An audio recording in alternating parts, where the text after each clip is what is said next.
안녕하세요. 인터넷 판매 관련 정보를 공유하고 있는 행운선입니다. 오늘 영상은 많이 문의 주시는 근로소득이 있고 인터넷 판매를 하는 경우 종합소득세를 어떻게 구해요? 이렇게 많이 질문을 주시는데요. 그러니까 투잡으로 그 인터넷 판매를 하시는 분들이 많이 계시죠. 그 근로소득도 있으시면서 그럴 때는 이제 종합소득세를 어떻게 구하는지 그거를 대충 한번 구해 볼 거예요. 그리고 제가 하는 방법이니까 참고해 주시고요. 그 다음에 제가 이게 종합소득세를 어떻게 구하는지를 보시고 본인에게 맞게끔 종합소득세를 대입해서 한번 구해 보도록 하시면 좋을 것 같아요. 그래서 이게 이거예요 라고 답변 드리는 게 아니라 저는 어떻게 구하는지 방법에 대해서 일단은 안내를 좀 해보겠습니다. 먼저는 근로소득이 있으시겠죠. 근로소득. 우리 근로소득 금액을 구해야 되는데 근로소득 금액은 어떻게 구하냐면 총급여에서 근로소득 공제를 빼주면 근로소득 금액이 나와요. 이거 구하는 거 알려드릴게요. 요거 네이버에서 홈택스 들어가시면 이렇게 홈택스 들어가시잖아요. 홈택스 들어가시면 여기 모의계산 있어요. 모의계산 클릭해 주시고 연말정산 자동계산이라고 있어요. 여기서 지금 19년도 거 클릭해 주시고 그 다음에 총급여 기납부세액 수정 여기 눌러주시면 요 창이 떠요. 요 창에다가 이제 구해 볼 거예요. 그럼 제가 오늘 구하고자 하는 요분 거를 한번 구해 볼게요. 요분 거는 지금 근로소득이 1790만원 정도 있어요. 그래서 여기서 1790만원 계산하기 누르면 여기 근로소득공제가 자동 계산이 돼요. 자동 계산돼서 지금 소득 금액이 나와요. 997만 1000원 이렇게 나오죠. 그럼 이분 거 해서 997만 1000원 이렇게 구해진 거예요.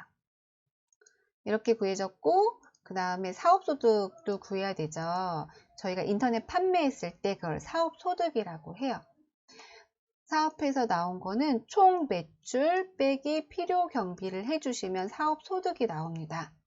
요거를 설명을 드리면 이분 같은 경우에는 90%의 단순 경비율로 적용을 받으신 경우예요.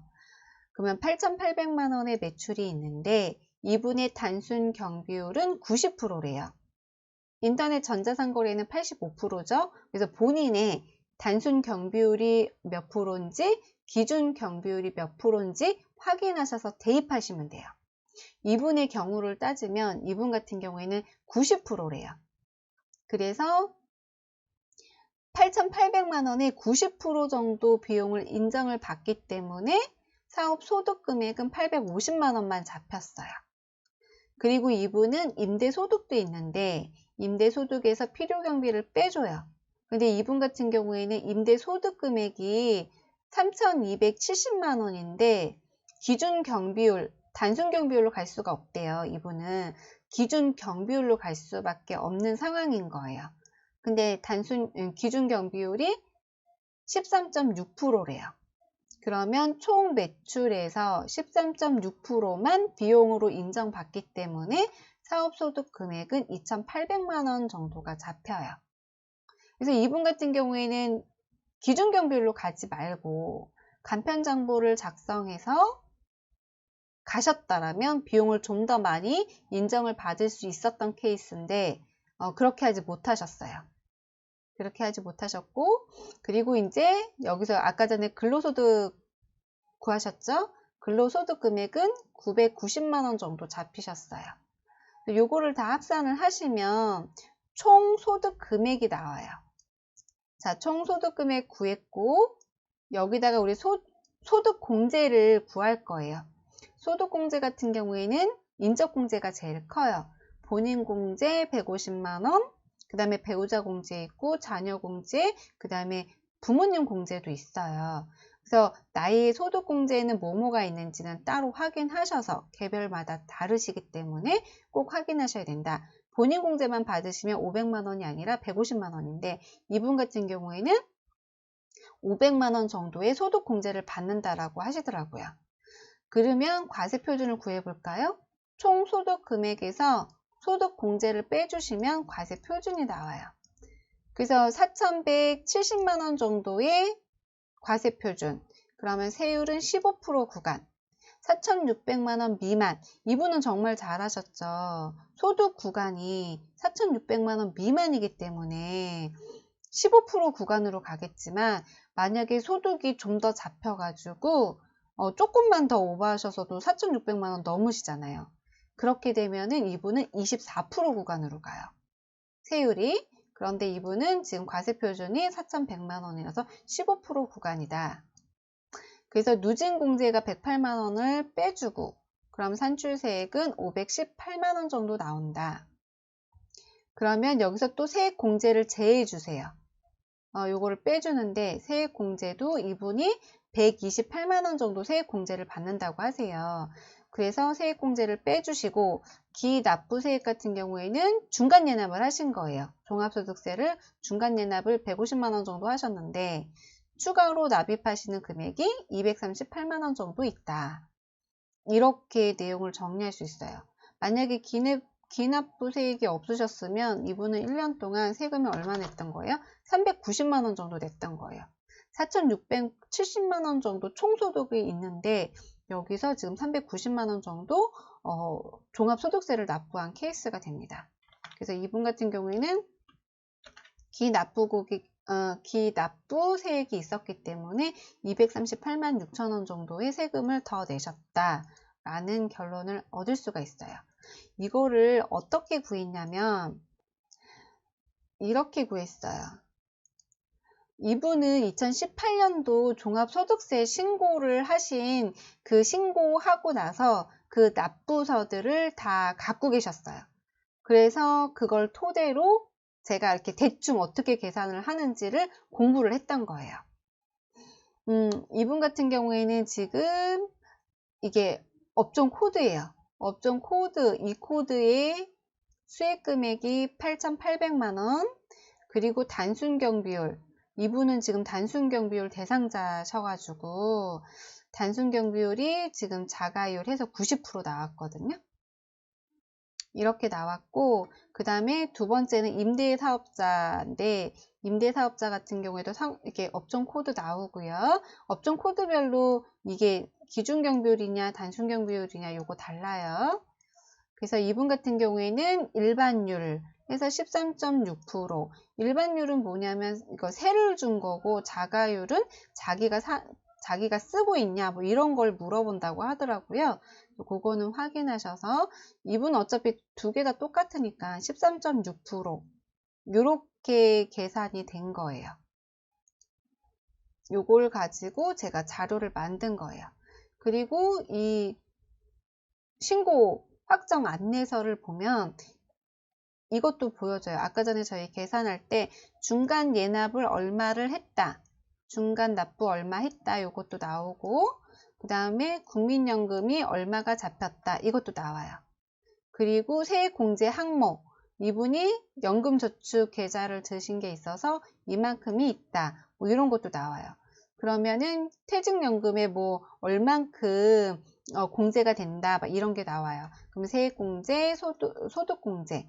요것들을 확인할 수가 있어요. 그래서 요거를 토대로 해서 제가 만들었던 거고 좀 더 살펴보면 요거는 신고서예요. 요거는 신고서인데 신고서도 한번 살펴볼게요. 신고서를 보면 이분 같은 경우에는 그 임대사업자 같은 경우는 추계 기준 경비율로 갔고 그 다음에 사업자 하나는 단순 경비율 대상자가 돼서 단순 경비율로 갔던 케이스예요. 그리고 간편정보 대상자였고 두 개 다. 그리고 정기 신고분이었어요. 그럼 제가 아까 전에 계산했던 거 그거 한번 볼게요. 이게 종합소득세. 이거를 잠시만요.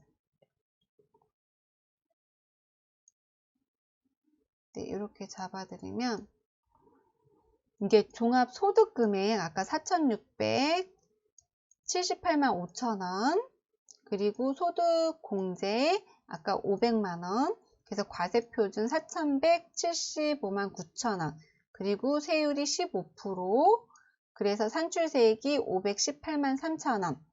그래서 요거를 토대로 세액공제에 요거, 그 다음에 결정세액에서 390만원, 그래서 기납부세액이 있었기 때문에 이분은 238만 6천원을 추가로 납부해야 된다. 이렇게 되어 있잖아요. 요걸 토대로 제가 요거 엑셀을 만든 거예요. 그렇기 때문에 요거를 이렇게 신고서를 보고 저는 이렇게 복기를 한 거예요. 신고서를 보고 이거를 사업소득을 어떻게 구했을까, 임대소득을 어떻게 구했을까 해서 제가 한번 구해 본 거예요. 아, 이게 이렇게 90% 단순경비율을 받았기 때문에 소득금액이 이만큼 잡혔구나. 그래서 이렇게 나온 거기 때문에 이 계산을 토대로 해서 본인의 사업을 본인의 그 자료를 대입해 보시는 거예요. 내 사업소득도 한번 구해서 여기다 넣어 보시고, 그 다음에 임대소득도 구해서 여기다 넣어 보시고, 그 다음에 아까 전에 제가 근로소득 어떻게 구하는지 알려드렸죠. 이것도 자료가 없어서 제가 찾아봤던 거예요. 그 홈택스에 들어가서 보니까 간편하게 구할 수 있는 방법이 있었다. 그래서 그걸로 구하시면 편하시다. 그래서 이제 소득 금액도 넣어서 요 방법대로, 제가 아까 전에 말씀드렸던 그 방법대로 그 종합소득세를 한번 구해 보시면 되세요. 요거는 참고 자료로 쓰시고 어떻게 구하는지 방법을 알려드렸으니까 그렇게 구해 보시면 되고, 소득공제는 어떤 거를 받는지는 나중에 제가 영상을 만들든지 아니면 그 인터넷 검색으로 간단하게 소득공제에 대해서는 나오거든요. 그래서 그거를 한번 보셔도 되고, 세액공제도 어떻게 구할 수 있는지, 어떻게 받을 수 있는지 그것도 검색해서 공부하셔서 대입해서 넣어 보시면 된다. 네, 그건 제가 이제 소득공제라든지 세액공제는 제가 막 이렇게 읽어드리는 것밖에 안 돼서 제가 준비를 안 했어요. 그래서 그거는 개인별로 다르기 때문에 별도로 공부하셔서 대입하셔서 종합소득세를 한번 구해보시는 게 좋다. 그래서 결론은 근로소득이 있고 사업소득이 있을 때는 이러한 방법으로 종합소득세를 구할 수 있다. 이렇게 해서 한번 대충 계산을 해보았습니다. 오늘 영상은 여기까지 마치도록 할게요. 구독하고 좋아요 꼭 좀 부탁드릴게요. 감사합니다. 행운선이었습니다.